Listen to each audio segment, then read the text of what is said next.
स्थापकाय च धर्मस्य सर्वधर्मस्वरूपिणे अवतार वरिष्ठाय रामकृष्णाय ते नमः। जय ठाकुर, जय माँ। श्री रामकृष्ण देव तथा मायावाद।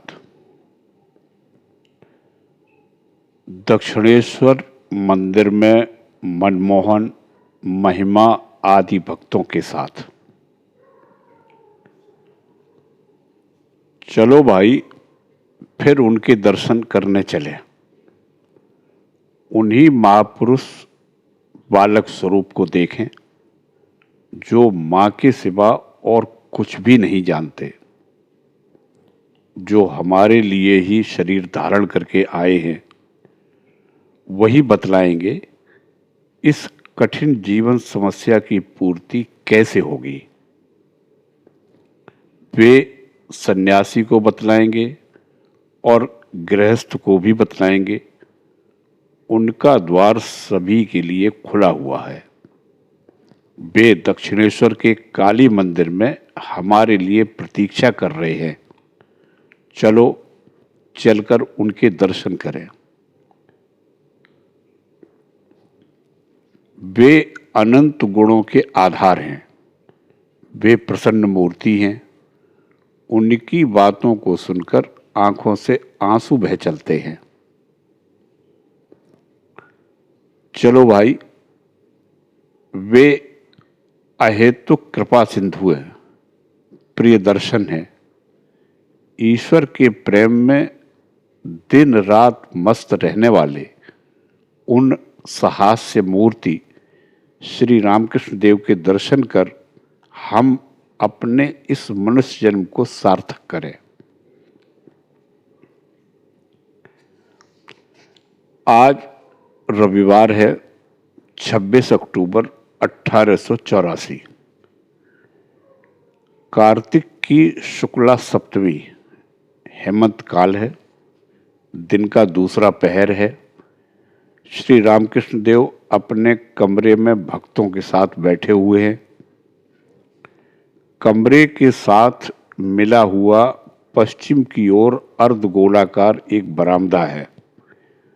बरामदे के पश्चिम ओर बगीचे का रास्ता है जो उत्तर दक्षिण की ओर गया हुआ है। रास्ते के पश्चिम ओर फुलवाड़ी है। आगे पवित्र सलीला जाह्नवी दक्षिण वाहिनी हो रही है। भक्तों में से कितने ही आए हुए हैं। आज आनंद का हाट लगा है। आनंद में श्री रामकृष्ण देव का ईश्वर प्रेम भक्तों के मुख दर्पण में प्रतिबिंबित हो रहा है। कितना आश्चर्य है। केवल भक्तों ही के मुख दर्पण में नहीं, बाहर के उद्यानों में, वृक्ष पत्रों में, खिले हुए अनेक प्रकार के फूलों में, विशाल भागीरथी के हृदय में, सूर्य की किरणों में, दीप्तिमान नीलिमामय नभोमंडल में, भगवान विष्णु के चरणों से च्युत हुई गंगा जी के जल कणों को छूकर प्रवाहित होती हुई शीतल वायु में यही आनंद प्रतिभासित हो रहा है। कितने आश्चर्य की बात है। मधुवत पार्थिवम रजा। सचमुच उद्यान की धूल भी मधुमय हो रही है। इच्छा होती है गुप्त भाव से या भक्तों के साथ इस धूल पर लोटपोट हो जाए। इच्छा होती है इस उद्यान के एक ओर खड़े होकर दिन भर इस मनोहर गंगावारी के दर्शन करें। इच्छा होती है लता गुल्म और पुष्प पत्रों से लदे हुए सुशोभित हरे भरे वृक्षों को अपना आत्मीय समझ उनसे मधुर संभाषण करें, उन्हें हृदय से लगा लें। इसी धूलि के ऊपर से श्री रामकृष्ण देव के कोमल चरण चलते हैं। इन्हीं पेड़ों के भीतर से वे सदा आया जाया करते हैं। इच्छा होती है ज्योतिर्मय आकाश की ओर टकटकी लगाए हेरते रहें, क्योंकि जान पड़ता है भूलोक और द्यूलोक दोनों ही प्रेम और आनंद में तैर रहे हैं। श्री ठाकुर मंदिर के पुजारी, दरबान, परिचारक सबको न जाने क्यों आत्मीय कहने की इच्छा होती है।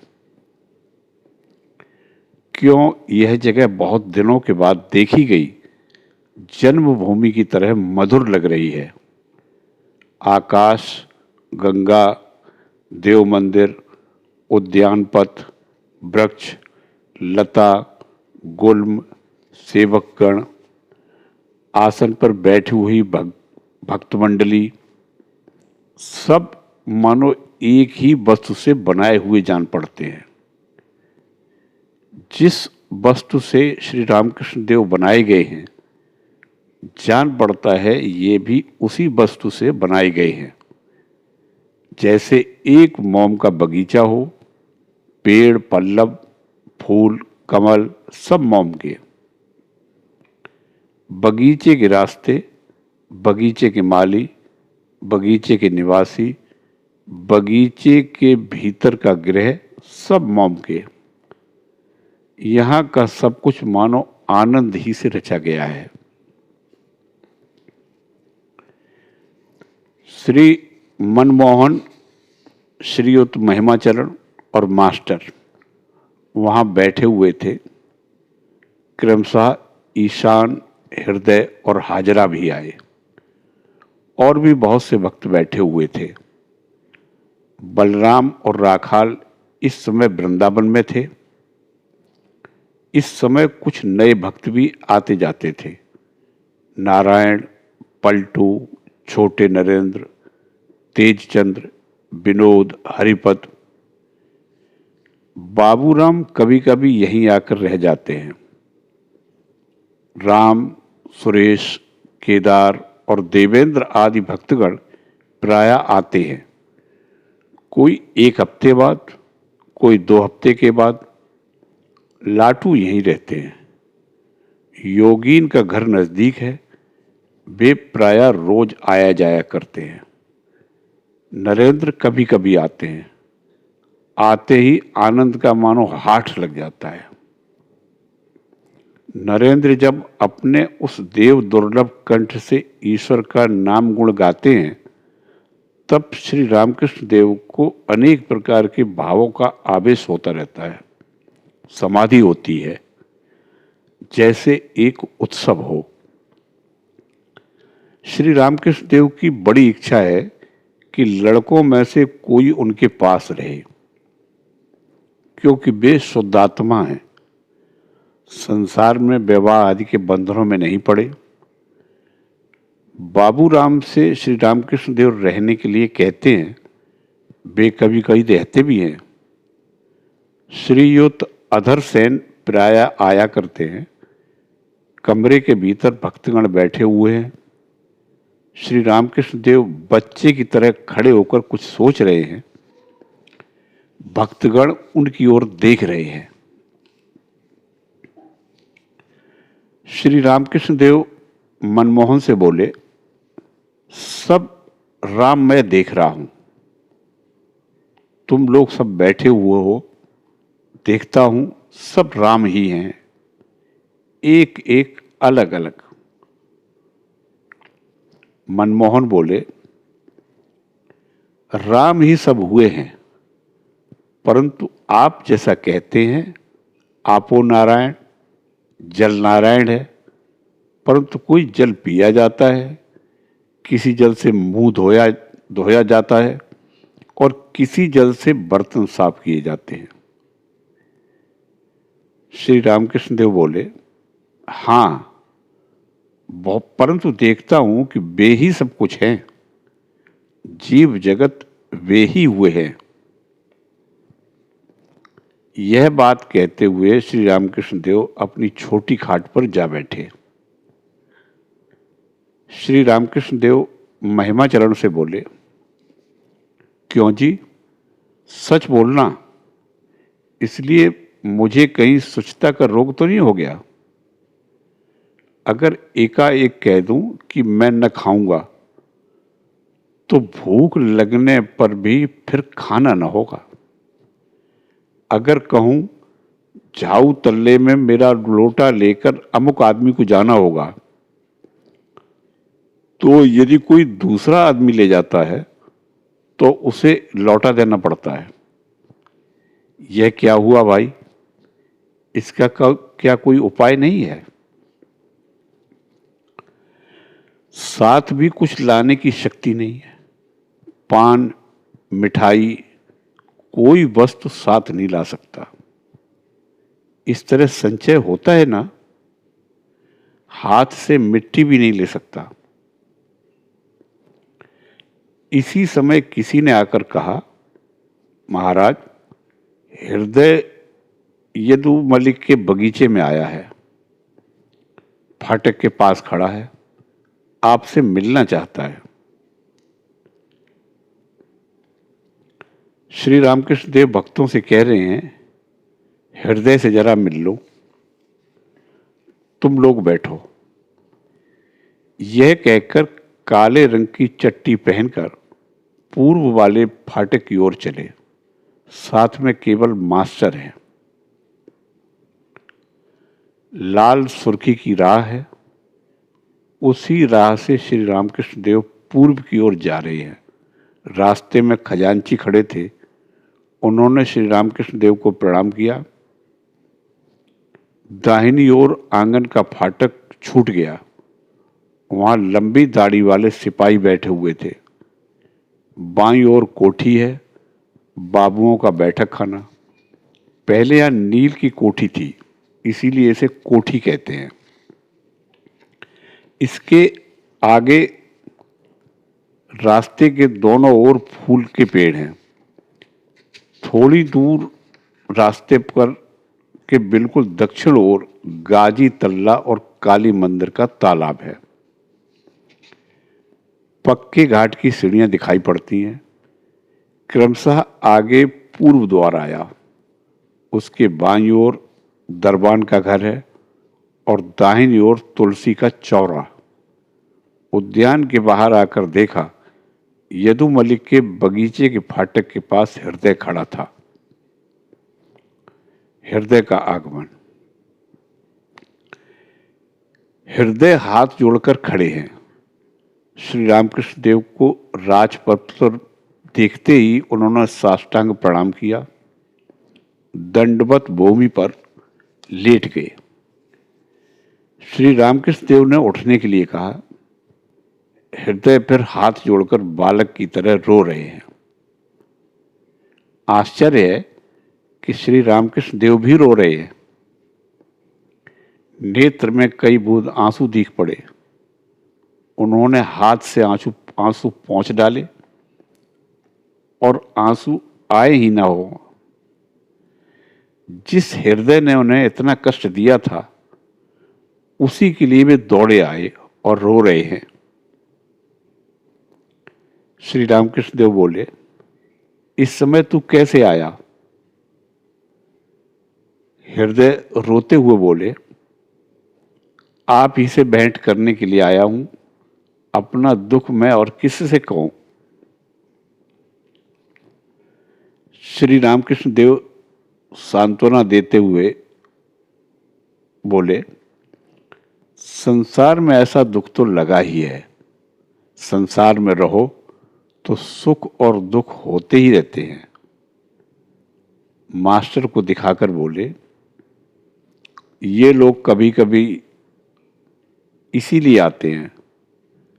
आकर ईश्वर की दो बातें सुनते हैं तो मन में शांति आ जाती है। तुझे किस बात का दुख है? हृदय रोते हुए बोले, आपका संग छूटा हुआ है, यही दुख है। श्री रामकृष्ण देव बोले, तूने ही तो कहा था कि तुम्हारा मनोभाव तुम ही में रहे, मेरा मुझ में। हृदय बोले, हाँ ऐसा कहा तो था, परंतु मैं इतना क्या जानूं। श्री रामकृष्ण देव बोले, आज अब तू यहीं कहीं रह जा, कल बैठकर हम दोनों बातचीत करेंगे। आज रविवार है, बहुत से आदमी आए हैं, वे सब बैठे हैं। इस बार देश में धान कैसा हुआ। हृदय बोले, हाँ एक तरह से पैदावार बुरी नहीं रही।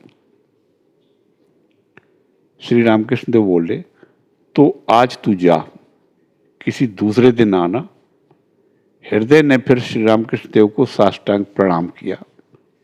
श्री रामकृष्ण देव उसी रास्ते से लौटने लगे। मास्टर साथ है। श्री रामकृष्ण देव मास्टर से बोले, इसने मेरी सेवा जितनी की है, मुझे कष्ट भी उतना ही दिया है।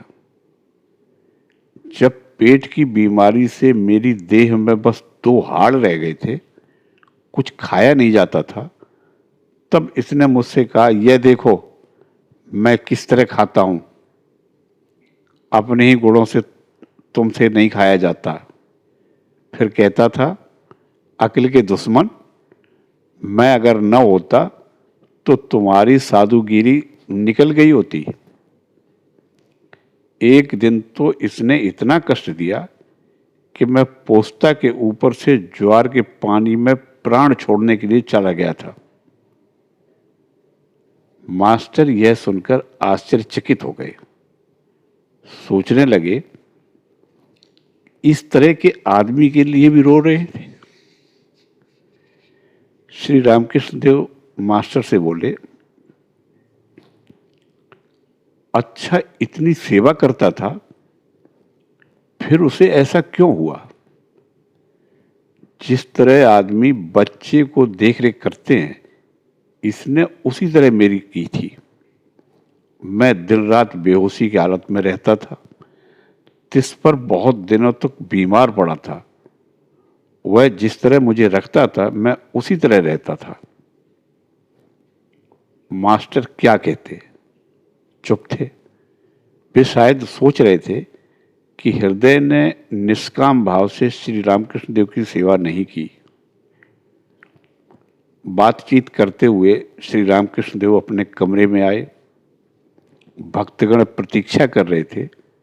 श्री रामकृष्ण देव फिर छोटी खाट पर बैठ गए। भाव महाभाव का गुण तत्व। श्रीयुत महिमाचरण आदि कोन्नगर के कई भक्त आए हैं।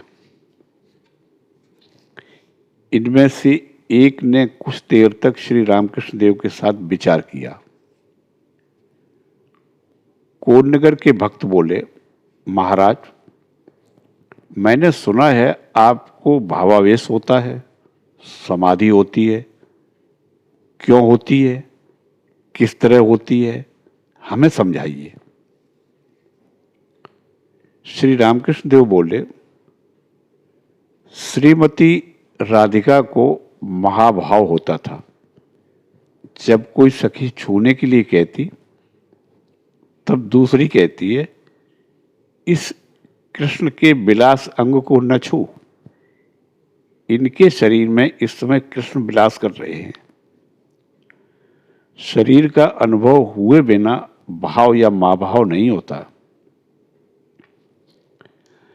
गहरे जल से मछली के निकल जाने पर पानी हिलता है। अगर मछली बड़ी हुई तो पानी में उथल पुथल मच जाती है। इसीलिए कहा है, भाव में हंसता है, नाचता है, रोता है, गाता है। बड़ी देर तक भाव में नहीं रह जाता। आईने के पास बैठकर केवल मुंह देखते रहने से लोग पागल कहेंगे। कोन्नगर के भक्त बोले, मैंने सुना है महाराज, आप ईश्वर दर्शन करते रहते हैं, तो हमें भी करा दीजिए।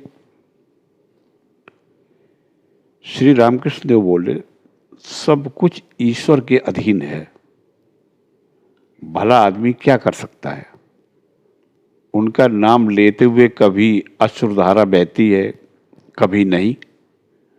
उनका ध्यान करते हुए कभी कभी खूब उद्दीपन होता है, किसी दिन कुछ भी नहीं होता। कर्म चाहिए तब दर्शन होते हैं। एक दिन भावावेश में मैंने हालदार तालाब देखा। एक निम्न जाति का आदमी काई हटाकर पानी भर रहा है। उसने दिखाया कि काई हटाए बिना पानी नहीं भरा जा सकता। कर्म बिना किए भक्ति नहीं होती, ईश्वर दर्शन नहीं होता। ध्यान, जप, यही सब कर्म है। उनके नाम और गुणों का कीर्तन करना ही कर्म है। और दान, यज्ञ, ये भी सब कर्म ही है। मक्खन अगर चाहते हो तो दूध को लेकर दही जमाना चाहिए, फिर निर्जन में रखना चाहिए, फिर दही जमने पर मेहनत करके उसे मथना चाहिए, तब कहीं मक्खन निकलता है। महिमाचरण बोले, जी हां, कर्म तो चाहिए ही, बड़ा परिश्रम करना पड़ता है, तब कहीं वस्तु लाभ होता है। पढ़ना भी कितना पड़ता है, अनंत शास्त्र हैं। श्री रामकृष्ण देव महिमा से चरण से बोले, शास्त्र कितना पढ़ोगे, सिर्फ विचार करने से क्या होगा। पहले उनके लाभ करने की चेष्टा करो। गुरु की बात पर विश्वास करो, कुछ कर्म करो।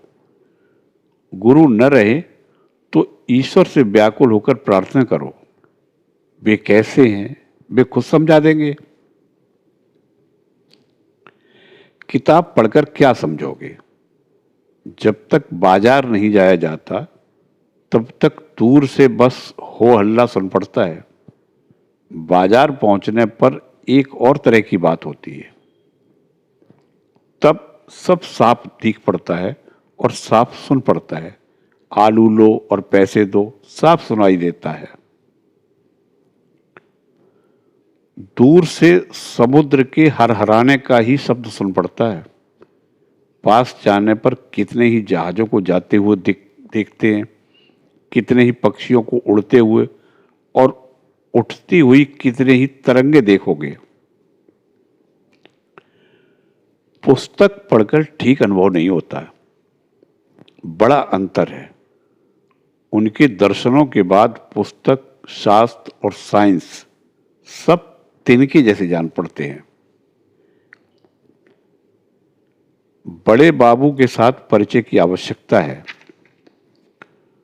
उनकी कितनी कोठियां हैं, कितने बगीचे हैं, कंपनी का कागज कितना है, ये सब पहले से जानने के लिए इतने उतावले क्यों हो रहे हो। नौकरों के पास जाते हो तो वे खड़े भी नहीं रहने देते। कंपनी के कागज की खबर भला क्या देंगे।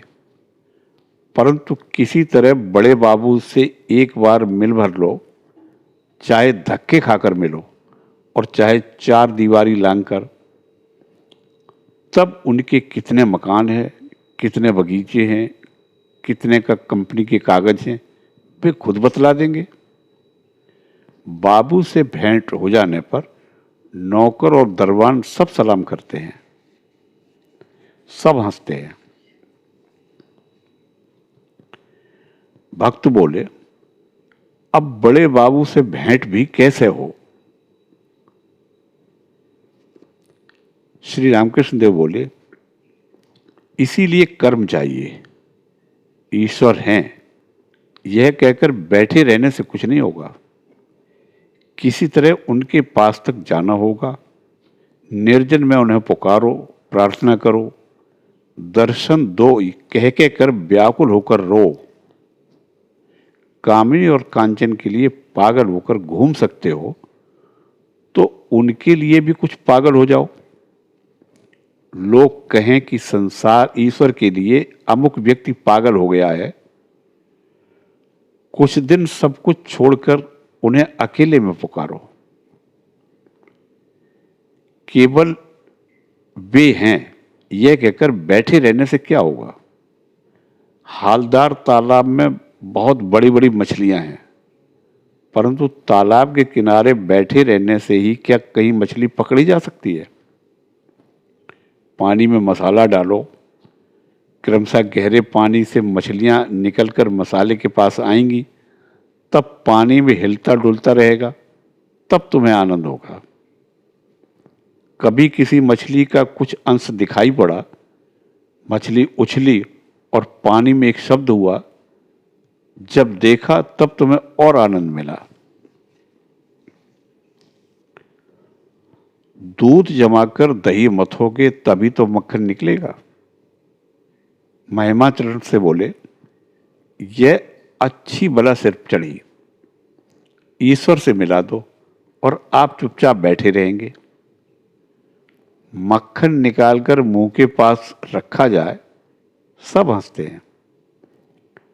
अच्छी बला आई, मछली पकड़कर हाथ में रख दी जाए। एक आदमी राजा से मिलना चाहता है। 7 ड्योढ़ियों के बाद राजा का मकान है। पहली ड्योढ़ी को पार करते ही वह पूछता है कि राजा कहाँ है।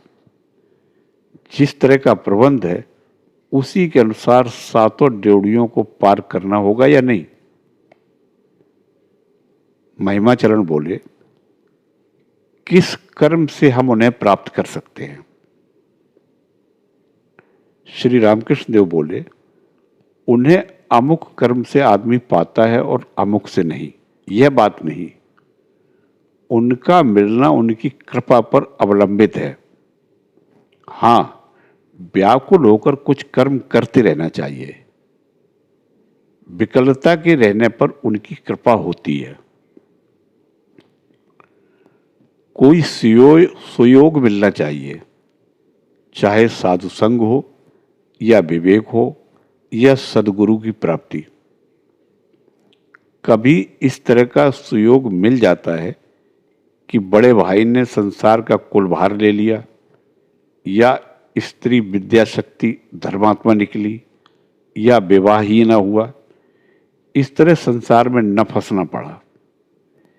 इस प्रकार के शुभ संयोग के मिलने पर काम बन जाता है।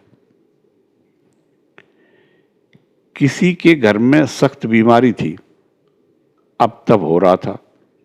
किसी ने कहा, स्वास्थ्य नक्षत्र में बरसात का पानी अगर मुर्दे की खोपड़ी में गिरकर रुक जाए और एक सांप मेढक का पीछा करे, सांप के लपक कर पकड़ते समय मेढक खोपड़ी के उस पार उछल जाए और सांप का विष उस खोपड़ी में गिर जाए, उसी विष की दवा यदि बनाई जाए तो वह दवा अगर मरीज को दी जा सके तो यह बच सकता है। तब जिसके यहां बीमारी थी वह आदमी दिन, मुहूर्त, नक्षत्र आदि देखकर घर से निकला और व्याकुल होकर यही सब सोचने लगा। मन ही मन वह ईश्वर को पुकार कर कहता गया, हे ईश्वर, तुम अगर सब इकट्ठा कर दो तो काम हो सकता है। इस तरह जाते जाते सचमुच ही उसने देखा कि एक मुर्दे की खोपड़ी पड़ी हुई है। देखते ही देखते थोड़ा पानी भी बरस गया। तब उसने कहा, हे गुरु, मुर्दे की खोपड़ी मिली और थोड़ा पानी भी बरस गया और उसकी खोपड़ी में जमा भी हो गया। अब कृपा करके और जो 2-1 योग हैं उन्हें भी पूरा कर दो भगवान। व्याकुल होकर यह सोच ही रहा था कि इतने में उसने देखा कि एक विषधर सांप आ रहा है। तब उसे बड़ा आनंद हुआ। वह इतना व्याकुल हुआ कि छाती धड़कने लगी और कहने लगा कि हे गुरु, सांप भी आ गया है, कई योग तो पूरे हो गए, कृपा करके और जो बाकी है उन्हें भी पूर्ण कर दो। कहते ही कहते मेढक भी आ गया। सांप मेढक को खदेड़ने भी लगा। मुर्दे के सिर के पास सांप ने ज्यों ही उस पर चोट करना चाहा, मेढक उछलकर इधर से उधर हो गया और विष उसी खोपड़ी में गिर गया। तब वह आदमी तालियां बजाने लगा और नाचने लगा। इसीलिए कहता हूं, व्याकुलता के होने पर सब हो जाता है। संन्यास तथा गृहस्थाश्रम, ईश्वर लाभ और त्याग। श्री रामकृष्ण देव बोले, मन से संपूर्ण त्याग के हुए बिना ईश्वर नहीं मिलते। साधु संचय नहीं कर सकता। कहते हैं पक्षी और दरवेश ये दोनों संचय नहीं करते। यहाँ का तो भाव यह है कि हाथ में मिट्टी लगाने के लिए मैं मिट्टी भी नहीं ले सकता, पानदान में पान भी नहीं ले सकता। हृदय जब मुझे बड़ी तकलीफ दे रहा था, तब मेरी इच्छा हुई यहाँ से काशी चला जाऊं। सोचा कपड़े तो लूंगा, परंतु रुपए कैसे लूंगा। इसीलिए फिर काशी जाना न हुआ। सब हंसते हैं। महिमाचरण से बोले, तुम लोग संसार में हो, तुम लोग यह भी रखते हो और वह भी रखते हो, संसार भी रखते हो और धर्म भी। महिमाचरण बोले, यह और वह दोनों कभी रह सकते हैं। श्री रामकृष्ण देव बोले, मैंने पंचवटी के पास गंगा जी के तट पर रुपया मिट्टी है, मिट्टी ही रुपया है, रुपया ही मिट्टी है, इस तरह विचार करते हुए जब रुपया गंगा जी में फेंक दिया, तब पीछे से कुछ भय भी हुआ। सोचा मैं बिना लक्ष्मी के कहीं अभागा तो नहीं हो जाऊंगा। माता लक्ष्मी अगर भोजन बंद कर दे तो क्या होगा। तब हाजरा की तरह पटवारी बुद्धि आई। मैंने कहा, मां तुम हृदय में रहना। एक आदमी की तपस्या पर संतुष्ट हो भगवती ने कहा, तुम वरदान लो। उसने कहा, मां अगर तुम्हें वरदान देना है तो यह वर दो कि मैं नाती के साथ सोने की थाली में भोजन करूं। एक ही वर में नाती, ऐश्वर्य, सोने की थाली, सब कुछ हो गया। लोग हंसते हैं। मन से कामिनी कांचन का जब त्याग हो जाता है, तब ईश्वर की ओर मन जाता है। तब मन उन्हीं में लिप्त भी रहता है। जो बद्ध है उन्हीं में मुक्त होने की भी शक्ति है। ईश्वर से विमुख होने के कारण ही वे बद्ध हैं। कांटे की दो सुइयों में कब अंतर होता है? यह तभी होता है जब एक पल्ला किसी भार से नीचे दबता है। कामिनी और कांचन ही भार हैं। बच्चा पैदा होते ही क्यों रोता है? मैं गर्भ में था तब योग में था। भूमिष्ठ होकर यही कहकर रोता है, कहाँ है, कहाँ है। ये मैं कहाँ आया? ईश्वर के पाद पद्मों की चिंता कर रहा था। यह मैं कहाँ आया? तुम लोग मन से त्याग करो, अनासक्त होकर ईश्वर में रहो। महिमाचरण बोले, उन पर मन जाए तो क्या फिर संसार रह सकता है?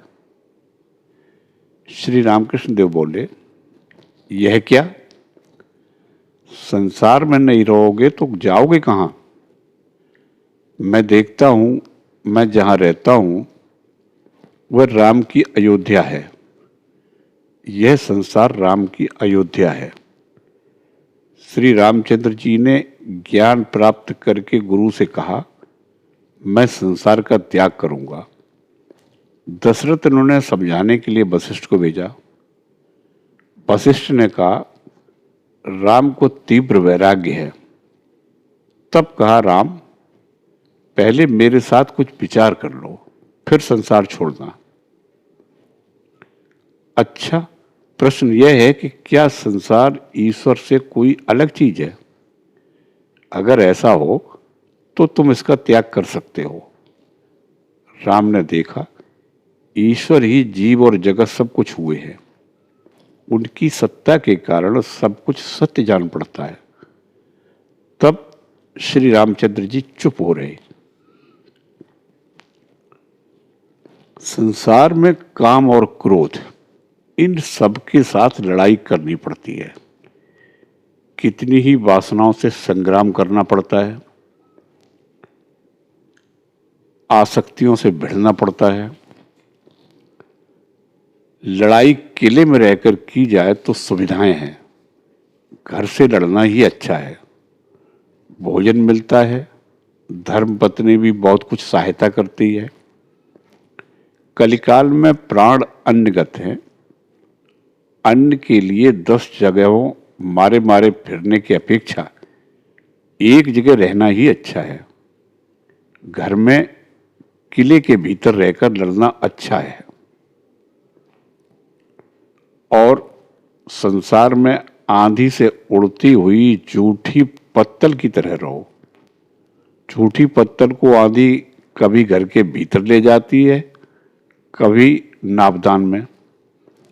हवा का रुख जिस ओर होता है, पत्तल भी उसी ओर उड़ती है। कभी अच्छी जगह जा गिरती है और कभी बुरी जगह पर। तुम्हें इस समय उन्होंने संसार में डाल रखा है, अच्छा है, इस समय यही रहो। फिर जब यहां से उठाकर अच्छी जगह ले जाएंगे तब देखा जाएगा। जो होगा सो होता रहेगा। संसार में रखा है तो क्या करोगे? सब कुछ उन्हें अर्पित कर दो, उन्हें आत्मसमर्पण कर दो, तो फिर कोई झंझट नहीं रह जाएगी।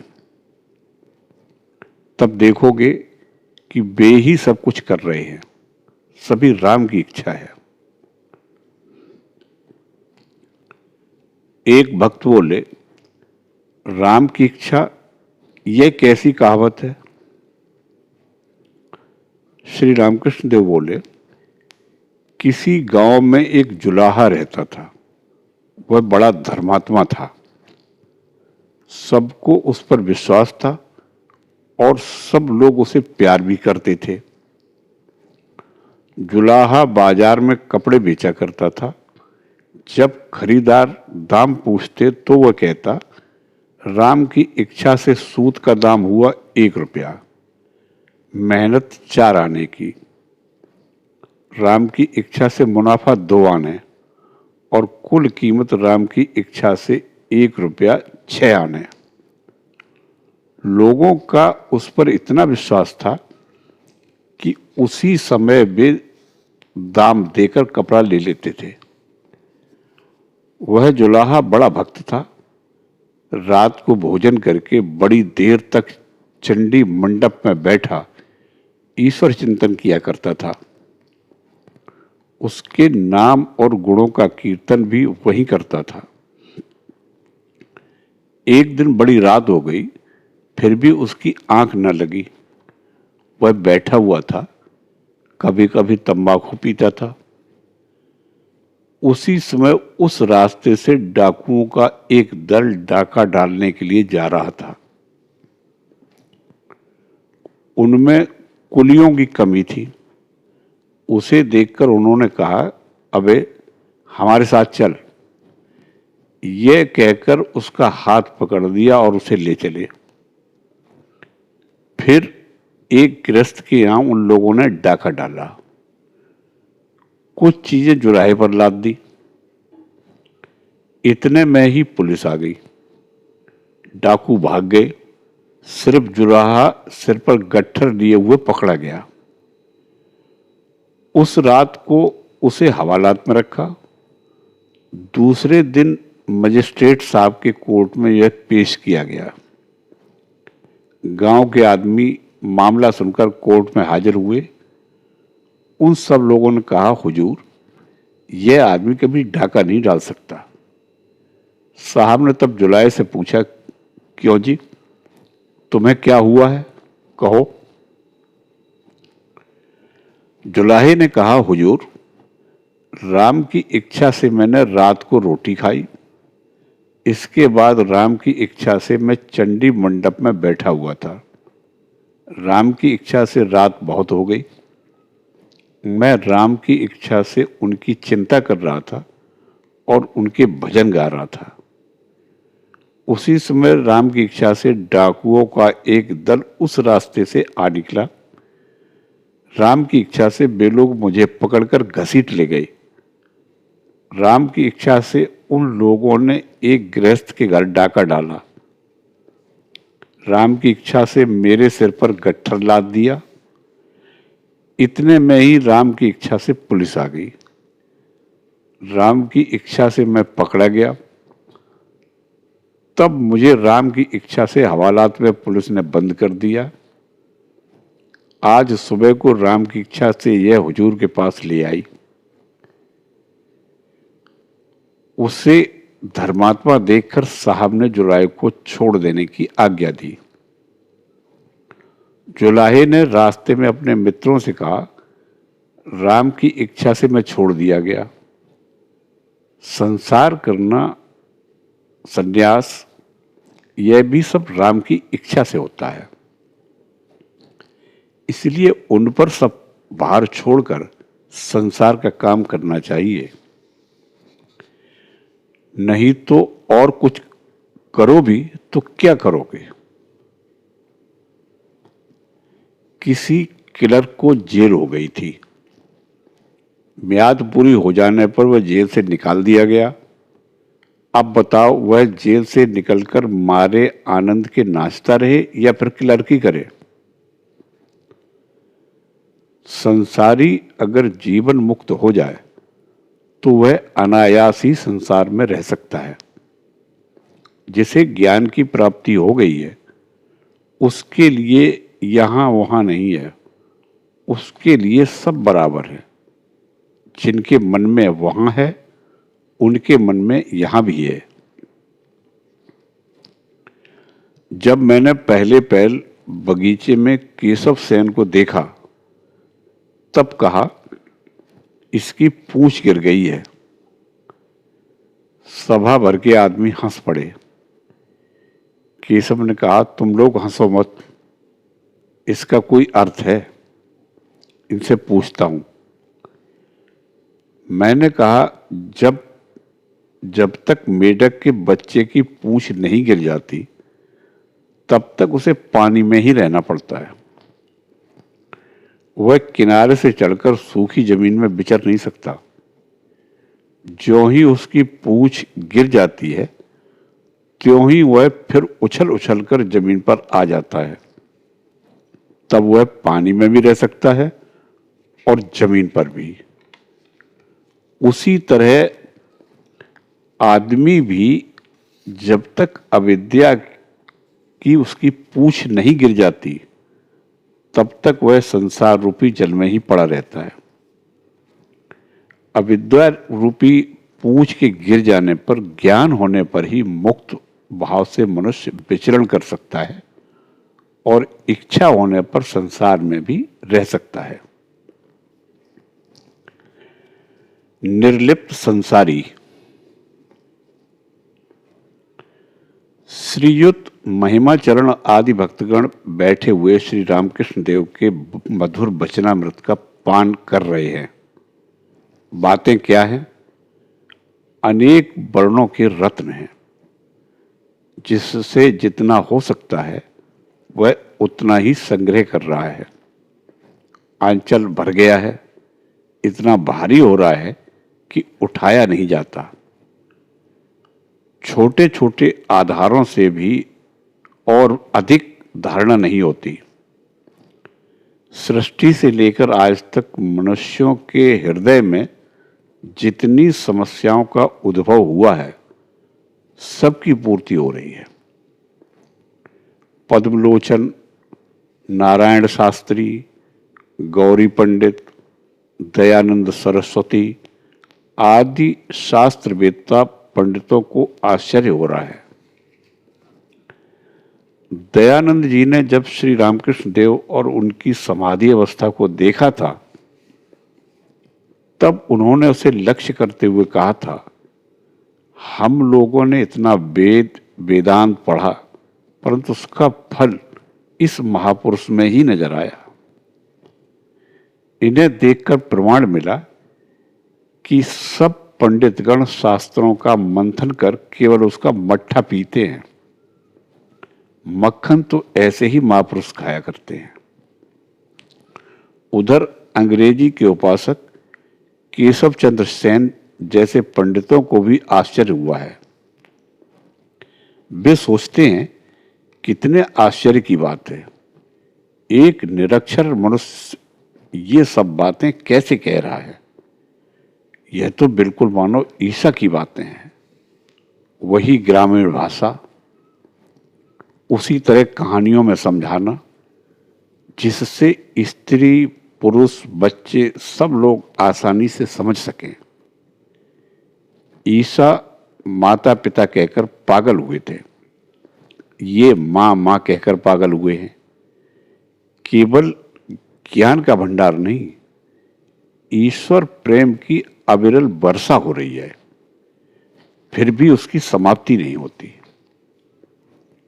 ये भी ईसा की तरह त्यागी है, उन्हीं के जैसा अटल विश्वास इनमें भी मिल रहा है। इसलिए तो इनकी बातों से इतना बल है। संसारी आदमियों के कहने पर इतना बल नहीं आ सकता, क्योंकि वे त्यागी नहीं है, उनमें वह प्रगाढ़ विश्वास कहाँ। केशव सेन जैसे पंडित भी यह सोचते हैं कि इस निरक्षर आदमी में इतना उदार भाव कैसे आया। कितने आश्चर्य की बात है, इनमें किसी तरह का द्वेष भाव नहीं। ये सब धर्मों के मनुष्यों का आदर करते हैं, इसी से वैमनस्य नहीं होता। आज महिमाचरण के साथ श्री रामकृष्ण देव की बातचीत सुनकर कोई कोई भक्त सोचते हैं, श्री रामकृष्ण देव ने तो संसार का त्याग करने के लिए कहा ही नहीं, बल्कि कहते कि संसार किला है, किले में रहकर काम, क्रोध आदि के साथ लड़ाई करने में सुविधा होती है। फिर उन्होंने कहा, जेल से निकलकर क्लर्क अपना ही काम फिर करता है। इससे एक तरह यही बात कही गई है कि जीवन मुक्त संसार में भी रह सकता है। परंतु एक बात है, श्री रामकृष्ण देव कहते हैं, कभी कभी एकांत में रहना चाहिए। पौधे को घेरना चाहिए, जब वह बड़ा हो जाएगा तब उसे घेरने की जरूरत नहीं रह जाएगी। तब हाथी बांध देने से भी उसका कुछ नहीं कर सकता। निर्जन में रहकर भक्ति लाभ या ज्ञान लाभ करने के पश्चात संसार में रहने से भी फिर भय की कोई बात नहीं रहती। भक्तगण इसी तरह की चिंताएं कर रहे हैं। केशव के बारे में बातचीत करके श्री रामकृष्ण देव और दो एक संसारी भक्तों की बातें कह रहे हैं। श्री रामकृष्ण देव महिमाचरण से बोले, फिर सेजो बाबू के साथ देवेंद्र बाबू से मिलने गया। सेजो बाबू से मैंने कहा, सुना है देवेंद्र ठाकुर रविंद्रनाथ ठाकुर के पिता ईश्वर की चिंता करता है, उसे देखने को मेरी इच्छा होती है। सेजो बाबू ने कहा, अच्छा बाबा, मैं तुम्हें ले जाऊंगा। हम दोनों हिंदू कॉलेज में एक साथ पढ़ते थे। मेरे साथ बड़ी घनिष्ठता है। सेजो बाबू से उनकी बहुत दिन बाद मुलाकात हुई। सेजो बाबू को देखकर देवेंद्र ने कहा, तुम्हारा शरीर कुछ बदल गया है, तुम्हारे कुछ तोंद निकल आई है। सेजो बाबू ने मेरी बात कही। उन्होंने कहा, ये तुम्हें देखने के लिए आए हैं, ये ईश्वर के लिए पागल हो रहे हैं। लक्षण देखने के लिए मैंने देवेंद्र से कहा, देखें जी तुम्हारी देह। देवेंद्र ने देह से कुर्ता उतार डाला। मैंने देखा गोरा रंग, जिस पर सिंदूर सा लगाया हुआ। तब देवेंद्र के बाल नहीं पके थे। पहले पहले मैंने उनमें कुछ अभिमान देखा था। होना भी चाहिए, इतना ऐश्वर्य है, विद्या है, मान है। अभिमान देखकर सेजो बाबू से मैंने पूछा, अच्छा अभिमान ज्ञान से होता है या अज्ञान से? जिसे ब्रह्म ज्ञान हो जाता है उसे क्या मैं पंडित हूं, मैं ज्ञानी हूं, मैं धनी हूं, इस तरह का अभिमान हो सकता है? देवेंद्र के साथ बातचीत करते हुए एकाएक मेरी वही अवस्था हो गई। उस अवस्था के होने पर कौन आदमी कैसा है यह मैं स्पष्ट देखता हूं। मेरे भीतर से हंसी उमड़ पड़ी। जब वह अवस्था होती है तब पंडित फंडित सब तिनके जैसे जान पड़ते हैं। तब देखता हूं पंडित में विवेक और वैराग्य नहीं है, तब तो वे सब घास पूत जैसे जान पड़ते हैं। तब यही दिखता है कि गीद बहुत ऊंचे उड़ रहा है, परंतु उसकी नजर नीचे मरघट पर ही लगी हुई है। देखा योग और भोग दोनों हैं। छोटे छोटे बहुत से लड़के थे, डॉक्टर आया हुआ था। इसी से सिद्ध है कि इतना ज्ञानी तो है, परंतु संसार में रहना पड़ता है। मैंने कहा, तुम कलिकाल के जनक हो। जनक इधर उधर दोनों ओर रहकर दूध का कटोरा खाली किया करते थे। मैंने सुना था तुम संसार में रहकर भी ईश्वर पर मन लगाए हुए हो, इसीलिए तुम्हें देखने आया हूं। मुझे कुछ ईश्वर की बातें सुनाओ। तब वेद से कुछ अंश उसने सुनाए। कहा, यह संसार एक दीपक के पेड़ के समान है और प्रत्येक जीव इस पेड़ का एक दीपक है। मैं जब यहां ध्यान करता था तब बिल्कुल इसी तरह देखता था। देवेंद्र की बात से मेल हुआ। देखकर मैंने सोचा, तब तो यह बहुत बड़ा आदमी है। मैंने उसे व्याख्या करने के लिए कहा। उसने कहा, इस संसार को पहले कौन जानता था? ईश्वर ने अपनी महिमा को प्रकाशित कर दिखाने के उद्देश्य से मनुष्य की सृष्टि की।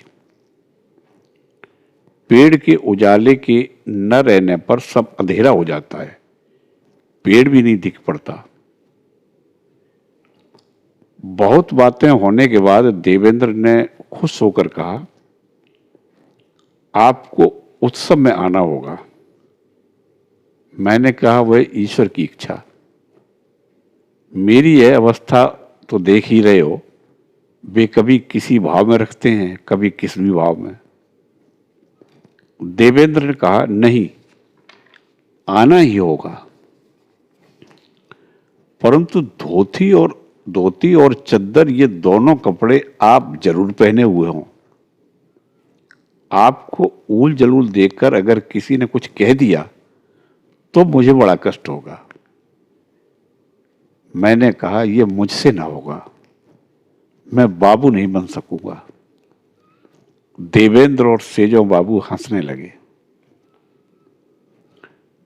उसके दूसरे ही दिन सेजो बाबू के पास देवेंद्र की चिट्ठी आई।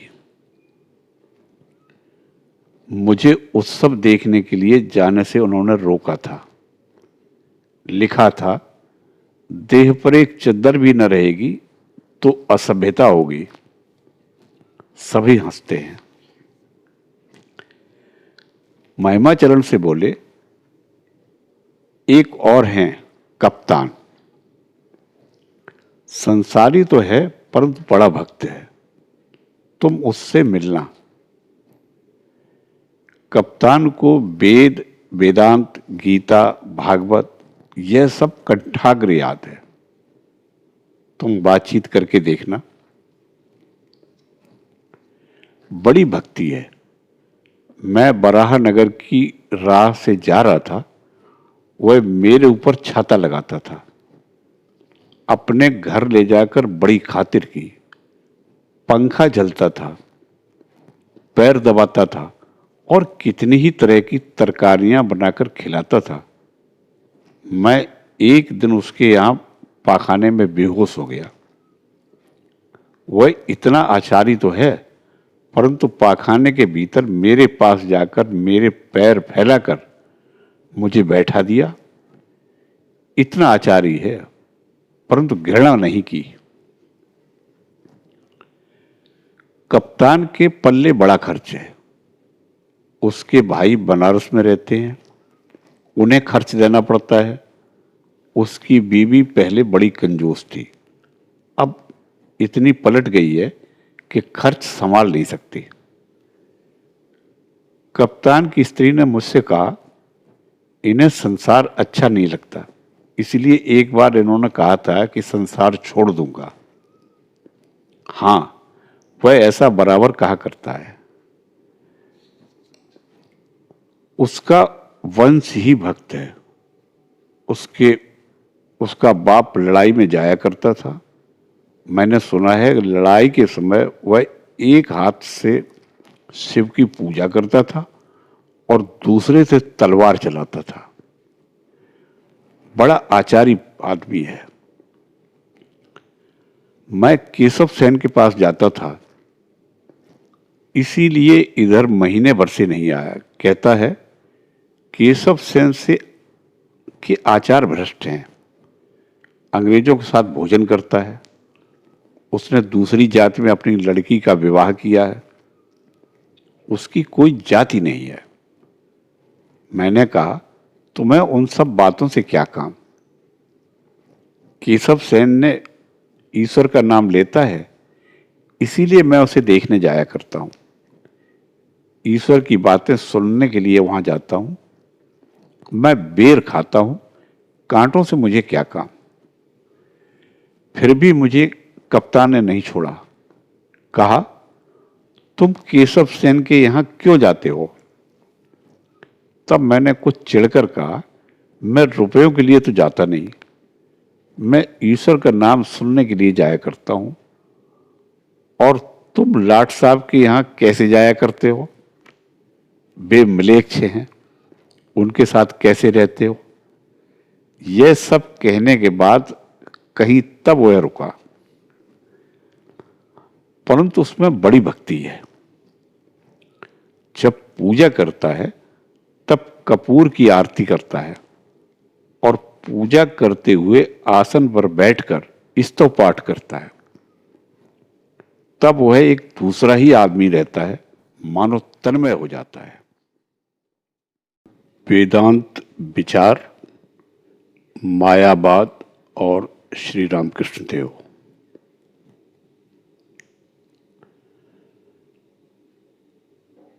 महिमाचरण से बोले, वेदांत के विचार से संसार मायामय है, स्वप्न की तरह सब मिथ्या है। जो परमात्मा है वे साक्षी स्वरूप हैं, जागृत, स्वप्न और सुसुप्ति तीनों अवस्थाओं के साक्षी स्वरूप। ये सब तुम्हारे ही भाव की बातें हैं। स्वप्न जितना सत्य है जागृति भी उतनी ही सत्य है। तुम्हारे भाव की एक कहानी कहता हूं, सुनो। किसी देश में एक किसान रहता था। वह बड़ा ज्ञानी था, किसानी करता था। स्त्री थी। एक लड़का बहुत दिनों के बाद हुआ था। उसका नाम हारू था। बच्चे पर माँ और बाप दोनों का प्यार था, क्योंकि एकमात्र वही नीलमणि जैसा धन था। किसान धर्मात्मा था। गांव के सब आदमी उसे चाहते थे। एक दिन वह मैदान में काम कर रहा था। किसी ने आकर खबर दी, हारू को हैजा हुआ। किसान ने घर जाकर उसकी बड़ी दबादारू की, परंतु अंत में लड़का गुजर गया। घर के सब लोगों को बड़ा शोक हुआ, परंतु किसान को जैसे कुछ भी न हुआ हो। उल्टा वही सबको समझाता था कि शोक करने में कुछ नहीं है। फिर वह खेती करने चला गया। घर लौटकर उसने देखा उसकी स्त्री रो रही है। उसने अपने पति से कहा, तुम बड़े निष्ठुर हो। लड़का जाता रहा और तुम्हारी आंखों से आंसू तक न निकले। तब उस किसान ने स्थिर होकर कहा, मैं क्यों नहीं रोता, बतलाऊं? कल मैंने एक बड़ा भारी स्वप्न देखा कि मैं राजा हुआ हूं और मेरे 8 बच्चे हुए हैं। बड़े सुख से हूं। फिर आंख खुल गई। अब मुझे बड़ी चिंता है अपने उन 8 लड़कों के लिए।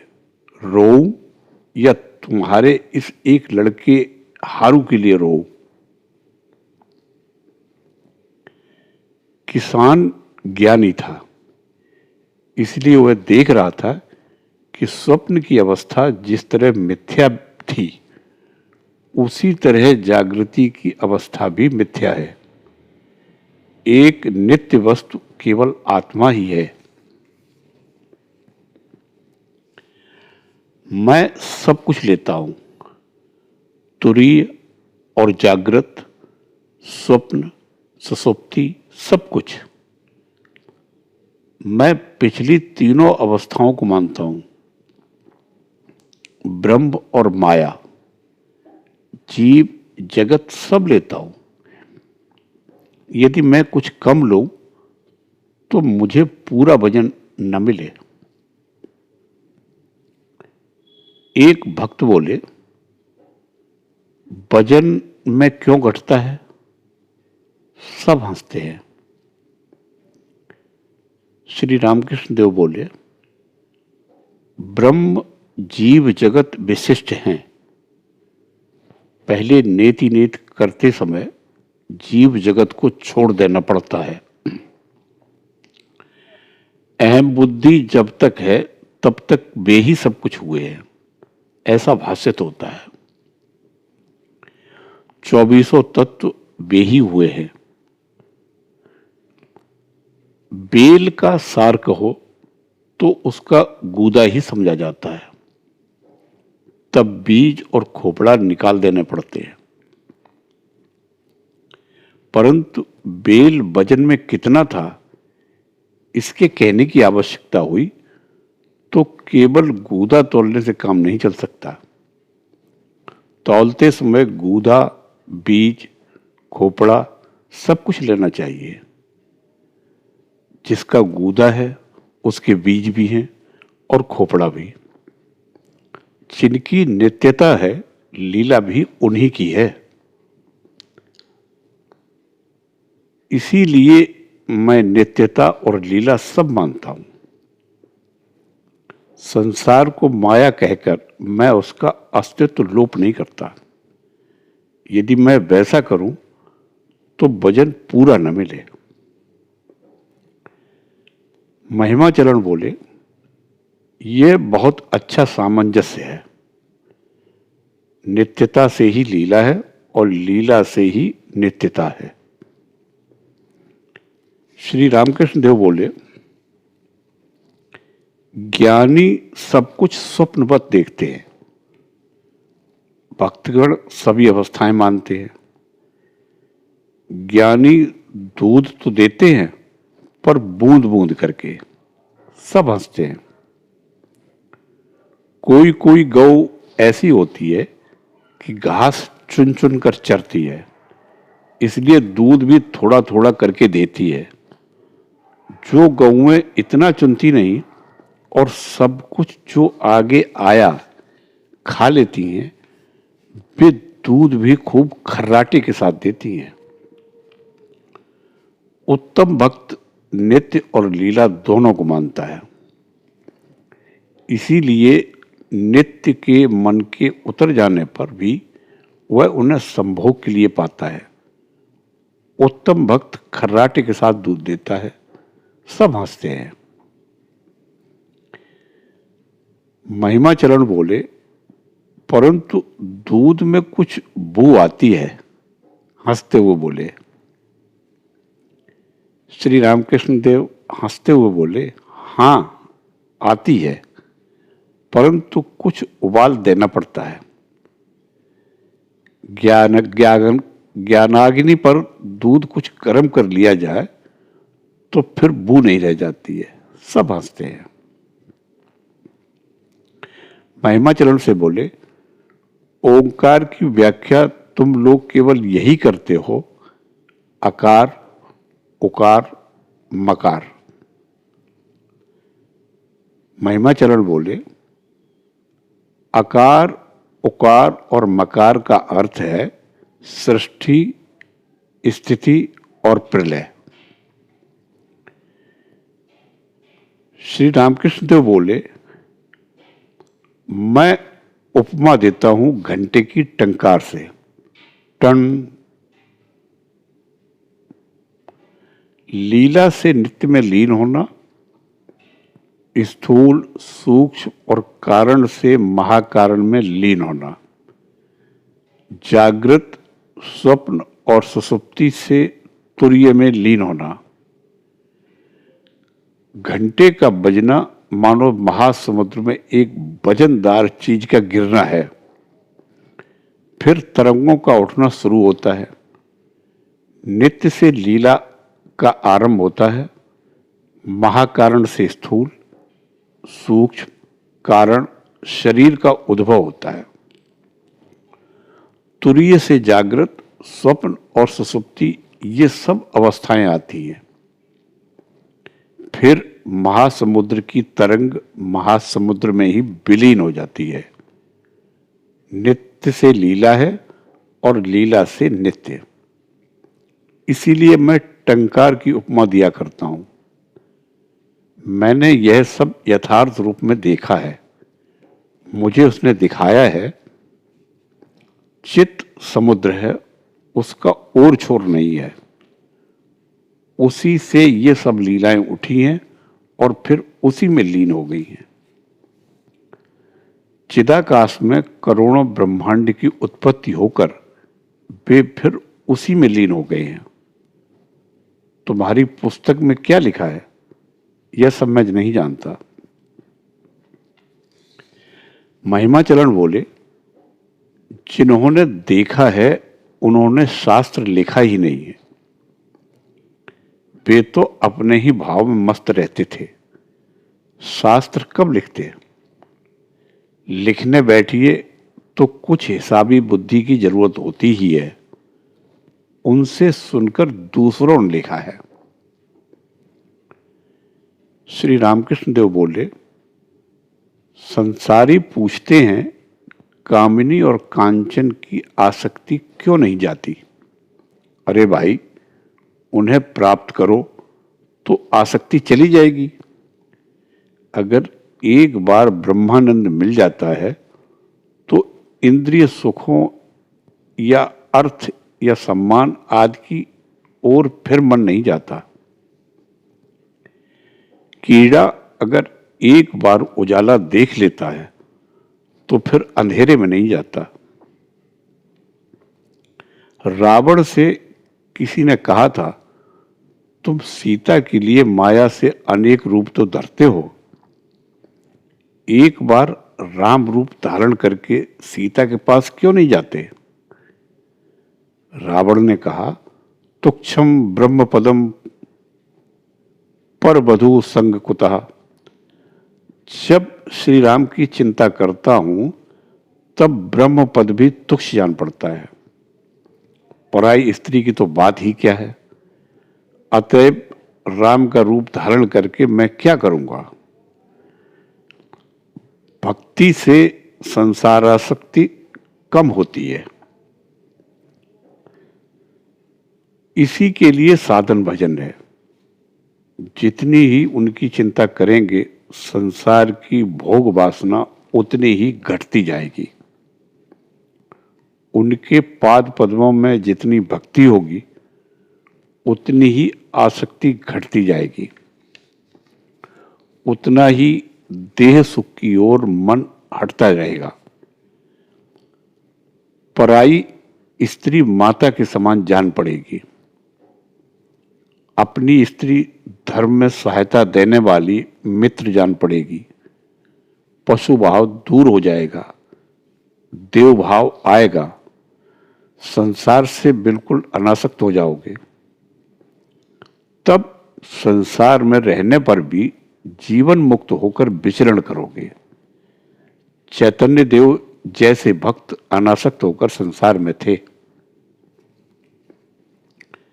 महिमाचरण से बोले, जो सच्चा भक्त है उसके पास चाहे 1000 वेदांत का विचार फैलाओ और स्वप्नवत कहो, उसकी भक्ति जाने की नहीं।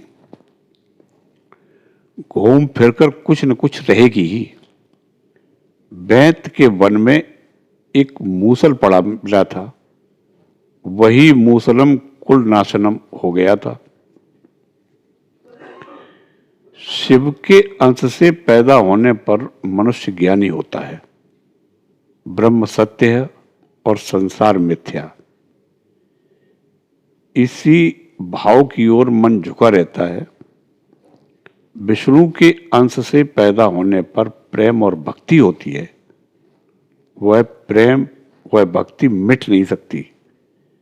ज्ञान और विचार के बाद यह प्रेम और भक्ति अगर घट जाए तो एक दूसरे समय बड़े जोरों से बढ़ जाती है।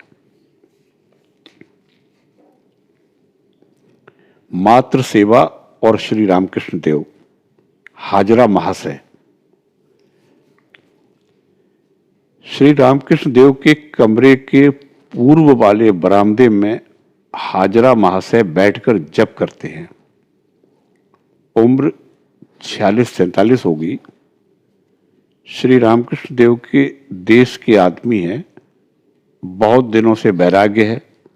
बाहर बाहर घूमते हैं, कभी घर जाकर रहते हैं। घर में कुछ जमीन आदि है, उसी से उनकी स्त्री और लड़के बच्चे पलते हैं। परंतु 1000 रुपए के लगभग ऋण है। इसके लिए हाजरा महाशय को बड़ी चिंता रहती है कि कब ऋण का शोध हो। इसके लिए वे सदा प्रयत्नशील भी रहते हैं। श्रीयुत हाजरा महाशय कलकत्ता भी आया जाया करते हैं। वहाँ ठनठनिया के ईशान चंद्र मुखोपाध्याय महाशय उनकी बड़ी खातिर करते हैं और साधु की तरह सेवा भी करते हैं। श्री रामकृष्ण देव ने उन्हें यत्नपूर्वक अपने पास रखा है। उनके कपड़े फट जाते हैं तो भक्तों से कहकर बनवा देते हैं। सदा उनकी खबर लेते हैं और सदा उनसे ईश्वरी प्रसंग किया करते हैं। हाजरा महाशय बड़े तार्किक हैं। प्रायः बातचीत करते हुए तर्क की तरंग से में बहकर इधर से उधर हो जाते हैं। बरामदे में अपने आसन पर सदा माला लिए हुए जप किया करते हैं। हाजरा महाशय की माता के बीमार पड़ने का हाल आया है। रामलाल के आते समय उन्होंने, हाजरा की मां ने, उनका हाथ पकड़कर बहुत तरह से कहा था, अपने चाचा श्री रामकृष्ण देव से मेरी विनय सुनाकर कहना कि वे हाजरा को किसी तरह घर भेज दें, एक बार मैं देख लूं। श्री रामकृष्ण देव ने हाजरा महाशय से कहा था कि एक बार घर जाकर अपनी मां के दर्शन कर आओ। उन्होंने रामलाल से बहुत समझाकर कहा है, मां को कष्ट देकर भी कभी ईश्वर को पुकारना हो सकता है क्या? मुलाकात करके चले आना। भक्तों के उठ जाने पर महिमाचरण हाजरा को साथ लेकर श्री रामकृष्ण देव के पास आए। मास्टर भी हैं। महिमाचरण श्री रामकृष्ण देव से हंसते हुए बोले, महाराज, आपसे एक निवेदन है। आपने हाजरा को घर जाने के लिए क्यों कहा? फिर से संसार में जाने की उनकी इच्छा नहीं है। श्री रामकृष्ण देव बोले, उसकी मां रामलाल के पास बहुत रोई थी, इसीलिए मैंने कहा 3 ही दिन के लिए चले जाओ, एक बार मिलकर फिर चले आना। माता को कष्ट देकर क्या कभी ईश्वर की साधना हो सकती है? मैं वृंदावन में रहता था, तब मां की याद आई, सोचा मां रोएगी, बस सेजो बाबू के साथ यहां चला आया। संसार में जाते हुए ज्ञानी को क्या डर है? महिमाचरण हंसते हुए बोले, महाराज, हाजरा को ज्ञान जब हो तब ना। श्री रामकृष्ण देव हंसते हुए बोले, हाजरा को सब कुछ हो गया है, संसार में थोड़ा सा मन है, कारण बच्चे आदि हैं और कुछ ऋण है। मामी की भी बीमारी अच्छी हो गई है, एक नासूर रोग है। महिमाचरण आदि सब हंसते हैं। महिमाचरण बोले, कहां ज्ञान हुआ महाराज? श्री रामकृष्ण देव हंसकर बोले, नहीं जी, तुम नहीं जानते हो। तुम लोग कहते हैं हाजरा एक विशेष व्यक्ति है, रासमणी की ठाकुरवाड़ी में रहते हैं, सब लोग हाजरा का ही नाम लेते हैं। यहां का नाम कौन लेता है? हाजरा बोले, आप निरुपम हैं, आपकी उपमा नहीं है, इसीलिए आपको कोई समझ नहीं पाता। श्री रामकृष्ण देव बोले, वही तो, निरुपम से कोई काम भी नहीं निकलता, अतएव यहां का नाम कोई क्यों लेने लगा? महिमाचरण बोले, महाराज, वह क्या जाने, आप जैसा उपदेश देंगे वह वैसा ही करेगा। श्री रामकृष्ण देव बोले, नहीं, तुम चाहे उससे पूछ देखो। उसने मुझसे कहा है कि तुम्हारे साथ मेरा कोई लेना देना नहीं है। महिमाचरण बोले, तर्क बहुत करता है। श्री रामकृष्ण देव बोले, वह कभी कभी मुझे शिक्षा देता है। सब हंसते हैं। जब तर्क करता है तब कभी मैं गाली दे बैठता हूं। तर्क के बाद कभी मशहरे के भीतर लेटा हुआ रहता हूं, फिर वह सोचकर कि मैंने कुछ कह तो नहीं डाला, निकल जाता हूं, हाजरा को प्रणाम कर जाता हूं, तब चित्त स्थिर होता है। श्री रामकृष्ण देव हाजरा से बोले, तुम शुद्धात्मा को ईश्वर क्यों कहते हो? शुद्धात्मा निष्क्रिय है, तीनों अवस्थाओं का साक्षी स्वरूप है। जब हम सृष्टि, स्थिति और प्रलय के कार्यों की चिंता करते हैं तभी ईश्वर को मानते हैं। शुद्ध आत्मा उसी तरह है जैसे दूर पर पड़ा हुआ चुंबक पत्थर।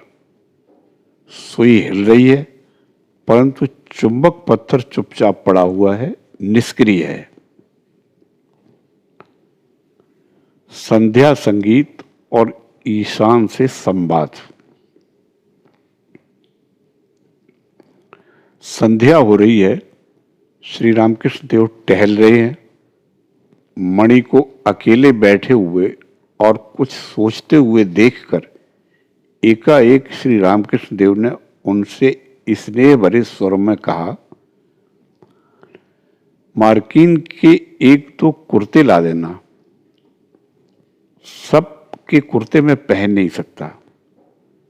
कप्तान से कहने के लिए सोचा था परंतु अब तुम ही ला देना।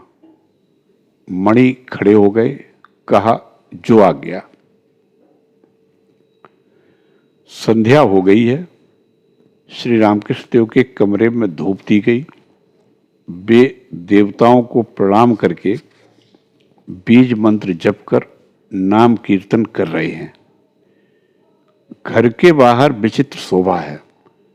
आज कार्तिक की शुक्ला सप्तमी है। चंद्रमा की निर्मल किरणों में एक ओर श्री ठाकुर मंदिर जैसे हंस रहा है, दूसरी ओर भागीरथी सोते हुए शिशु के हृदय की तरह कांप रही है। ज्वार पूरा हो गया है। आरती का शब्द गंगा के स्निग्ध और उज्जवल प्रवाह से उठती हुई कल ध्वनि से मिलकर बहुत दूर जाकर विलीन हो रहा था।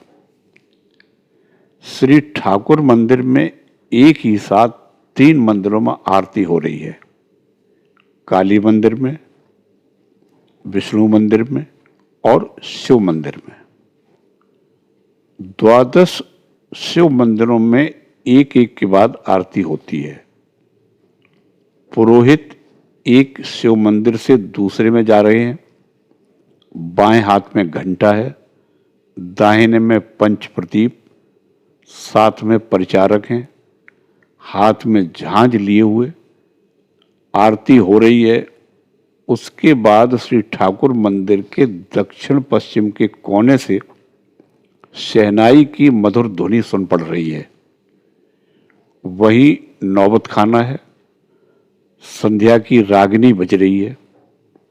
आनंदमयी के नित्य उत्सव से जीवों को मानो यह शिक्षा मिल रही है, कोई निरानंद न होना।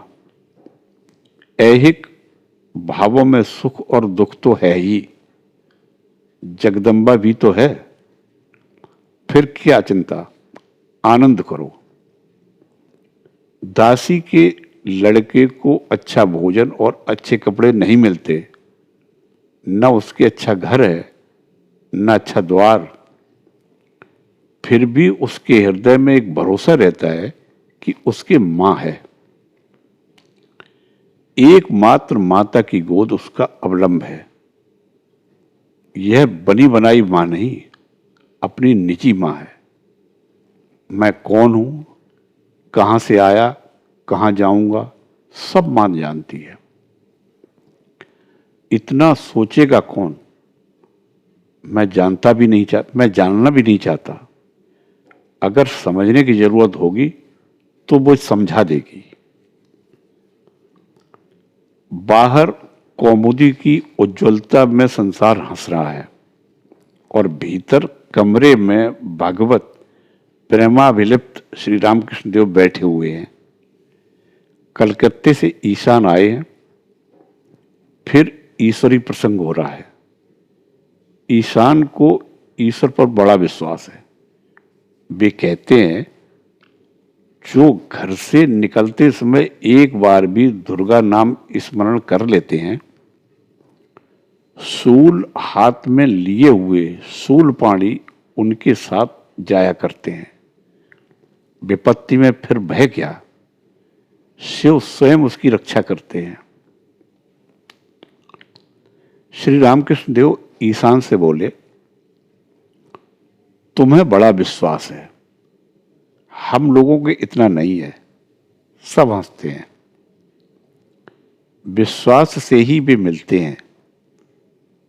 ईशान बोले, जी हां। श्री रामकृष्ण देव बोले, तुम जब संध्या, उपवास, पुरस्चरण ये सर्व कर्म कर रहे हो, ये अच्छा है। जिसकी ईश्वर पर अंतर से लगन रहती है, उससे वे यह सब काम करा लेते हैं। फल की कामना न करके यह सब कर्म कर लेने से मनुष्य उन्हें अवश्य पाता है। शास्त्रों में बहुत से कर्म करने के लिए कहा है, इसीलिए मैं कर रहा हूं। इस तरह की भक्ति को वैदिक भक्ति कहते हैं। एक और है राग भक्ति, वह अनुराग से होती है, ईश्वर पर प्रीति आने पर होती है, जैसे प्रहलाद को हुई थी। उस भक्ति के आने पर फिर कभी कर्मों की आवश्यकता नहीं होती। सेवक मणि के विचार। संध्या होने के पूर्व मणि घूम रहे हैं और सोच रहे हैं कि राम की इच्छा, यह तो बहुत अच्छी बात है। इससे तो अदृष्ट स्वाधीन इच्छा, स्वतंत्रता, आवश्यकता आदि सबका झगड़ा मिट जाता है। मुझे डाकुओं ने पकड़ लिया, इसमें भी श्री राम की इच्छा। फिर मैं तंबाकू पीता हूं, इसमें भी राम की इच्छा। डाकूगिरी करता हूं, इसमें भी राम की इच्छा। मुझे पुलिस ने पकड़ लिया, इसमें भी राम की इच्छा। मैं साधु हो गया हूं, इसमें भी राम की इच्छा। मैं प्रार्थना करता हूं कि हे प्रभु, मुझे असद बुद्धि मत देना, मुझसे डकैती मत कराना, यह भी राम की इच्छा है। सद इच्छा और असद इच्छा वे ही देते हैं। फिर भी एक बात है, असद इच्छा से वे क्यों देंगे? डकैती करने की इच्छा भी क्यों देंगे? इसके उत्तर में श्री रामकृष्ण देव ने कहा, उन्होंने जानवरों में जिस प्रकार बाघ, सिंह, सर्प उत्पन्न किए हैं, पेड़ों में जिस प्रकार विष का भी पेड़ पैदा किया है, उसी प्रकार मनुष्यों में चोर, डाकू भी बनाए हैं। ऐसा उन्होंने क्यों किया, इसे कौन कह सकता है? ईश्वर को कौन समझेगा? किंतु यदि उन्होंने ही सब किया है तो उत्तरदायित्व का भाग नष्ट हो जाता है। पर वह क्यों होगा? जब तक ईश्वर को न जानोगे, उनके दर्शन न होंगे, तब तक राम की इच्छा इस बात का सोलह आना बोध नहीं होगा। उन्हें प्राप्त न करने से यह बात एक बार समझ में आ जाती है, फिर भूल हो जाती है। जब तक पूर्ण विश्वास न होगा, तब तक पाप पुण्य का बोध, उत्तरदायित्व का बोध रहेगा ही। श्री रामकृष्ण देव ने समझाया, राम की इच्छा तोते की तरह राम की इच्छा मुंह से कहने से नहीं चल सकता। जब तक ईश्वर को नहीं जाना जाता, उनकी इच्छा से हमारी इच्छा का ऐक्य नहीं होता, तब तक मैं यंत्र हूं ऐसा बोध नहीं होता। तब तक वे पाप पुण्य का ज्ञान, सुख दुख का ज्ञान, पवित्र अपवित्र का ज्ञान, अच्छे बुरे का ज्ञान नष्ट नहीं होने देते। उत्तरदायित्व का ज्ञान नष्ट नहीं होने देते। ऐसा न होने से उनका मायामय संसार कैसे चलेगा? श्री रामकृष्ण देव की भक्ति की बात जितनी सोचता हूं, उतना ही अवाक रह जाता हूं। जब उन्होंने सुना कि केशव सेन हरि नाम लेते हैं, ईश्वर का चिंतन करते हैं, तो वे तुरंत उन्हें मिलने के लिए गए और केशव तुरंत उनके आत्मीय भी हो गए। उस समय उन्होंने कप्तान की बातें नहीं सुनी। केशव विलायत गए हैं, उन्होंने साहबों के साथ खाया है, कन्या को दूसरी जाति के पुरुष के साथ विवाह किया है। कप्तान की ये सब बातें गायब हो गई। भक्ति के सूत्र में साकारवादी और निराकारवादी एक हो जाते हैं। हिंदू, मुसलमान, ईसाई एक हो जाते हैं। चारों वर्ण एक हो जाते हैं। भक्ति की ही जय होती है। धन्य श्री रामकृष्ण देव। तुम्हारी भी जय। तुम्ही ने सनातन धर्म के इस विश्वजनीन भाव को भी फिर से मूर्तिमान किया है। इसीलिए समझता हूं कि तुम्हारा इतना आकर्षण है। सब धर्मावलंबियों को तुम परम आत्मीय समझकर आलिंगन करते हो। तुम्हारी भक्ति है। तुम सिर्फ देखते हो अंदर ईश्वर की भक्ति और प्रेम है या नहीं। यदि ऐसा हो तो वह व्यक्ति तुम्हारा परम आत्मीय है। भक्तिमान यदि दिखाई पड़े तो वह जैसा तुम्हारा आत्मीय है। मुसलमान को भी यदि अल्लाह के ऊपर प्रेम हो तो वह भी तुम्हारा अपना आदमी होगा। ईसाई को यदि ईसा के ऊपर भक्ति हो तो वह तुम्हारा परमात्मीय होगा। तुम कहते हो कि सब नदियां भिन्न भिन्न दिशाओं से बहकर समुद्र में गिरती हैं। सबका गंतव्य स्थान एक समुद्र ही है। सुना है यह जगत ब्रह्मांड महाचिदाकाश में आविर्भूत होता है, फिर कुछ समय के बाद उसी में लय हो जाता है।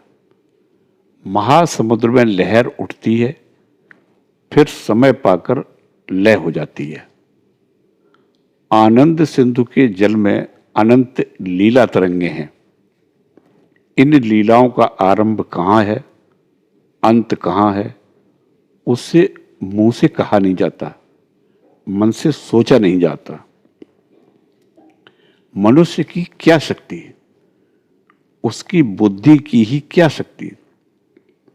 सुनते हैं महापुरुष समाधिस्थ होकर उसी नित्य परम पुरुष का दर्शन करते हैं, नित्य लीला में हरि का साक्षात्कार करते हैं।